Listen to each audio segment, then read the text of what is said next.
అసలు ప్రజాప్రతినిధులు అంటే ఎవడో? ఇది ఎమ్మెల్యేలు చెప్తేనా? ఏది ప్రతిదానికి ఎమ్మెల్యేనా? ఇది ఎక్కడ రాజనీతి అంతా? ప్రతిదానికి ఎమ్మెల్యే లెటర్ దేనికని నేనంట.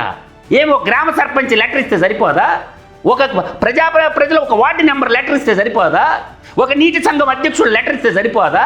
ఒక మండలాధ్యక్షుడు లెటర్ ఇస్తే సరిపోదా? ఎమ్మెల్యే ఏడ చూస్తాడు? 300 నుంచి 324 బూతుల్లో అన్ని విషయాలు ఆయనకు తెలుసు ఎమ్మెల్యేగా. అంటే ప్రజాస్వామ్య వ్యవస్థని ఊరక ఒట్టి మాటలు చెప్పటం కాదు, చేసి చూపించాల, గట్స్తో చేసి చూపించాల. ఇది ప్రజా దర్బారంగా ఊరక సోపుటప్పుల కోసం డోలు కొట్టుకోవటం కాదు ప్రజాస్వామ్యం అంటే. నెలవారీ బిల్లులు చెప్పండి భయ్యా, అంతెందుకు బిల్లులు చెప్పండి. ఎవరికి ఎంత ఇచ్చారో డబ్బులు లిస్టు ప్రకటించండి ఆన్లైన్లో. నువ్వు ఇచ్చే పేమెంట్లు ఎవరికి ఎంత ఇస్తున్నావో.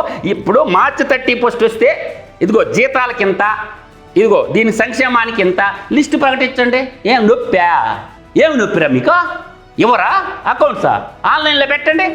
ఇదిగో ఈ పలానా వ్యక్తికి ఇంత డబ్బులు ఇచ్చాము అని చెప్పండి, తేలిపోద్ది కదా అంతాను.